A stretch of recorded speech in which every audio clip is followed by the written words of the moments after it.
दोस्तों, मृत्यु गहरी नींद है। ये शरीर का अंत तो है, लेकिन आत्मा का नहीं।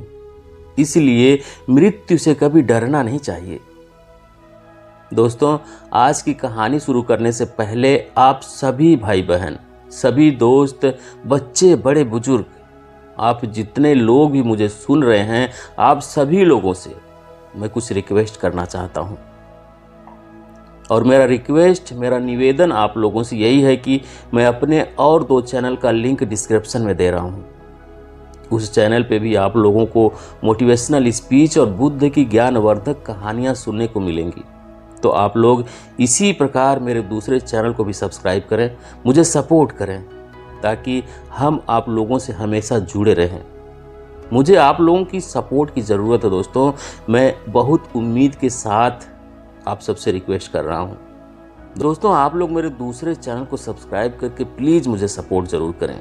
तो चलिए अब चलते हैं कहानी की तरफ। दोस्तों, इस दुनिया में सबसे अधिक हैरान करने वाली बात यह है कि हम हर पल अपने जीवन को खोते जा रहे हैं, लेकिन फिर भी हम मृत्यु के बारे में नहीं सोचते।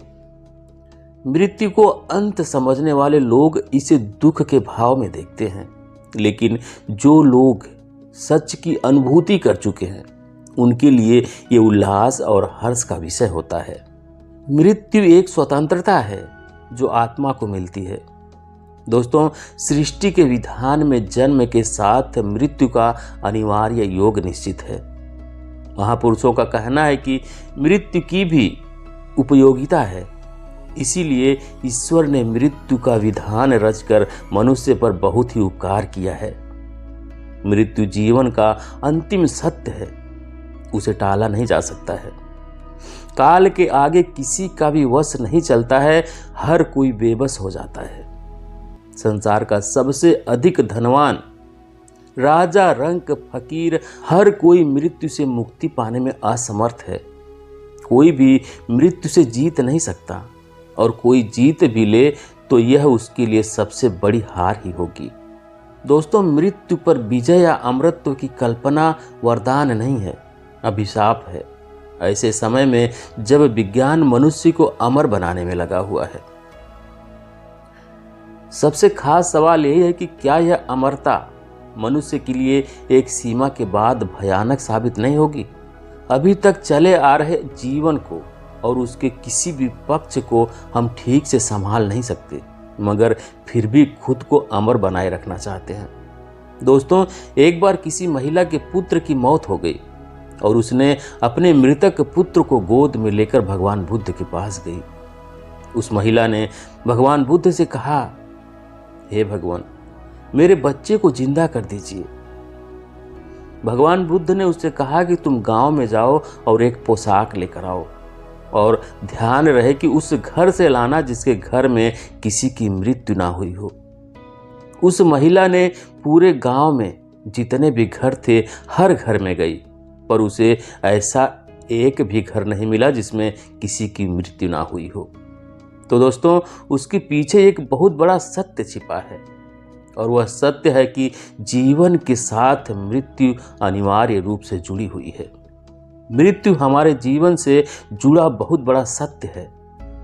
इसीलिए मृत्यु के बारे में जहां एक तरफ गहन समझदारी की जरूरत है, वहीं दूसरी ओर एक ऐसे मन, मनुष्य और सभ्यता की ओर बढ़ने की जरूरत है जहां जीवन घिनौना, डरावना और निरंकुश न होकर खिला खिला तथा मुस्कुराता हुआ हो, जहां हर कोई आपसी प्रेम और सद्भाव से जिए, जहां अच्छे कर्म और पुण्य की जमा पूंजी हो। दोस्तों, बादशाह सिकंदर बहुत ही महत्वाकांक्षी था। उसने अनेक देश जीते और अपार संपत्ति जमा की। जब जीवन का अंतिम समय आया तो उसकी आंखें खुल गई और उसने देखा कि वह अकेला ही जा रहा है। जो कुछ भी उसने जमा किया था, सब यहीं छूट रहा है।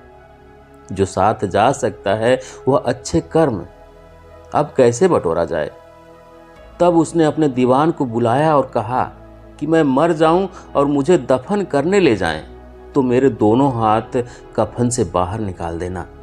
दोस्तों, इंसान कितना आपाधापी करता है, लेकिन अंत समय में कुछ भी उसके साथ नहीं जाता। खाली हाथ दुनिया में आता है और खाली हाथ जाता है। यहाँ तक कि उसका कुटुंब, कबीला भी सब यहीं रह जाता है।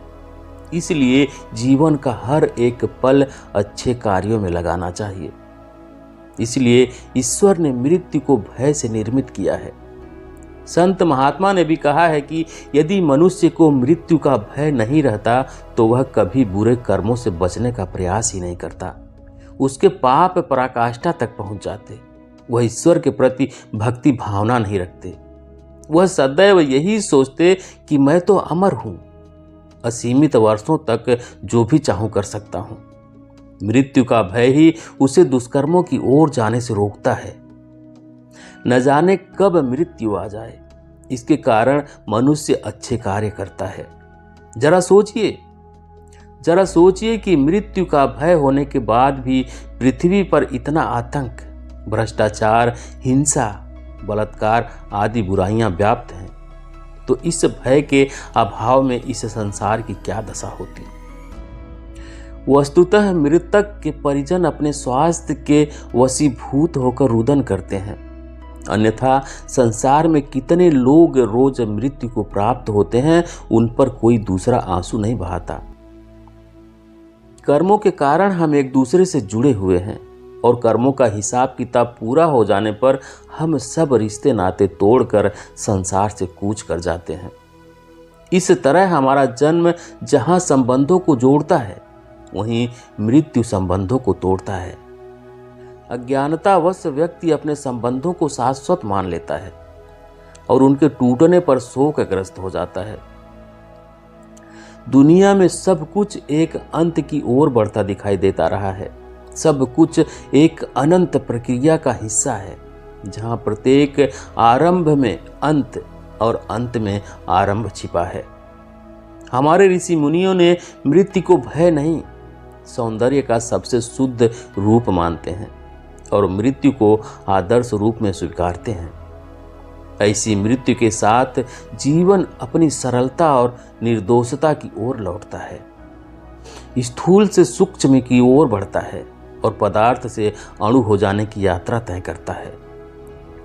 वस्तुतः यह संपूर्ण प्रक्रिया गहरी नींद जैसी है, जिसमें डूबने के बाद जीवन की तमाम आपाधापी, संघर्ष और तेरा मेरा का भाव तिरोहित हो जाते हैं। फिर एक गहरी शांति के सिवाय कुछ नहीं बचता। दोस्तों, मृत्यु तो एक मीठी नींद है। जैसे नींद के समय आदमी सब कुछ भूल जाता है, वैसे ही मृत्यु के समय भी आदमी सब कुछ भूल जाता है। सोते समय यह ध्यान रहता है कि सुबह जब हम उठेंगे तो हमें हमारी बनाई हुई दुनिया मिल जाएगी, किंतु मृत्यु के समय यह विचार रहता है कि हमारा सब कुछ छूट जाएगा। इसलिए लोग अपनी बनाई दुनिया के छूटने से, धन दौलत के छूटने से, परिवार और मित्र के छूटने से और जिस शरीर में मैं मेरा है उस शरीर के छूटने से दुखी होते हैं, परंतु यह चिंता उचित नहीं है। एक दिन तो इन सब चीजों को छूटना ही है जो हमें पहले से ही मालूम था। फिर दुख और शोक कैसा। एक प्रकार से यह स्वीकार का ढंग है। आज तक तमाम शास्त्र, पुराण, धर्म और नीति यही तो सिखाते आए हैं कि मृत्यु से डरो मत, उसका अस्तित्व तो स्वीकार करो। जितना जल्दी हम सत्य को स्वीकार कर लेते हैं, जीवन हमें उतनी ही शीघ्रता से अपना लेता है। तब जीवन के रंगमंच पर हमारी हैसियत महज एक किरदार की नहीं होती, बल्कि हम खुद अपने जीवन की पटकथा लिखते हैं, जिसमें आंसू नहीं, भय नहीं, अवसाद नहीं, दुख नहीं, केवल जीवन होता है। हमारी चिंता यही होनी चाहिए कि मृत्यु के पश्चात जब हमारी शव यात्रा निकले तो उसमें बड़ी संख्या में ऐसे लोग हों जो हमारी सेवाओं और सत्कर्मों का स्मरण करें, और यदि उनके मन में शोक हो तो हमारी यह मृत्यु एक सर्वश्रेष्ठ मृत्यु ही कहलाएगी। यदि शव यात्रा में लोग हमारी बुराई करें, मन ही मन प्रसन्न हो, तब निश्चय ही मृत्यु से पूर्व हमारा जीवन निकृष्ट ही माना जाना चाहिए। इसलिए यथोचित यही है कि हम मृत्यु का भय नहीं माने और मृत्यु के आने से पूर्व तक का हर एक पल अच्छे कार्यों में लगाएं। दोस्तों, मृत्यु के बाद आत्मा हर बंधन से मुक्त हो जाती है। मृत्यु के पहले कुछ सेकंड में भय का भाव होता है। अज्ञात का भय चेतना के लिए कुछ अपरिचित जैसा होता है, लेकिन उसके बाद एक महान अनुभूति होती है। आत्मा को राहत और स्वतंत्रता का सुखमय आनंद होता है। आप जानते हैं कि आप नश्वर शरीर से अलग हैं। जो आया है उसे जाना है। हम सभी एक न एक दिन मृत्यु का सामना करेंगे, क्योंकि जो आया है उसका जाना जरूरी है। तो फिर इस मृत्यु से डरना क्यों है? बहुत सारे लोग इस डर को मृत्यु के बाद के जीवन से जोड़ते हैं कि मृत्यु के बाद ना जाने कहाँ जाएंगे, कौन सा जन्म लेंगे। दोस्तों, मृत्यु के बाद आप कुछ महसूस नहीं करेंगे। आप नींद में अपने शरीर की चेतना खोने की संभावना से दुखी नहीं होते। आप एक नया रास्ता देखने के लिए इस नींद को आजादी के रूप में स्वीकार करते हैं। यह आराम की अवस्था है, यह जीवन की पेंशन है। इसमें डरने की कोई बात नहीं है, क्योंकि मृत्यु के बाद ना तो आपको सांसारिक भोग याद रहेंगे और ना ही रिश्ते छूट जाने का। डर तो सिर्फ तब तक होता है जब तक आपकी चेतना हो, यादें हो। जिस तरह लहरें समंदर के किनारे पर आती हैं और वापस समंदर में लौट जाती हैं, उसी तरह आत्मा बस शरीर त्यागती है, वो नष्ट नहीं होती। मृत्यु उस निद्रा की तरह है जिसकी अवधि भले ही ज्यादा हो, लेकिन ये अंत की शुरुआत नहीं है। वैज्ञानिक दृष्टिकोण से देखें तो पदार्थ का एक कण या ऊर्जा की एक लहर भी अविनाशी है। जैसा कि विज्ञान ने सिद्ध किया है कि मनुष्य की आत्मा या आध्यात्मिक सार भी अविनाशी है। जिस प्रकार पदार्थ परिवर्तन से गुजरता है, उसी प्रकार आत्मा भी अनुभवों से गुजरती है। मौलिक परिवर्तनों को ही मृत्यु कहा जाता है, लेकिन मृत्यु आपके आध्यात्मिक सार को कभी खत्म नहीं करती। ये आध्यात्मिक सार आपकी आत्मा के अंदर हमेशा समाहित रहता है। आध्यात्मिक दृष्टि में मृत्यु तब नहीं होती जब कोई बीमार हो जाता है, या अचानक उसका एक्सीडेंट हो जाता है, या उसकी इतनी ही उम्र लिखी है। ये सब बातें आध्यात्मिकता से बहुत परे है। आध्यात्मिक स्तर पर मृत्यु एक अस्थायी मुक्ति है, ये अंत नहीं। ये आपको तब दी जाती है जब कर्म और न्याय का नियम यह तय करता है कि आपके मौजूदा शरीर ने अपना उद्देश्य पूरा कर लिया है, या फिर जब आप अपने शारीरिक अस्तित्व को सहन करने के लिए बहुत थक गए हों। जो लोग वर्तमान जन्म में बहुत पीड़ित हैं, उनके लिए मृत्यु जागृत, शांति और सांसारिक यातनाओं से पुनरुत्थान है।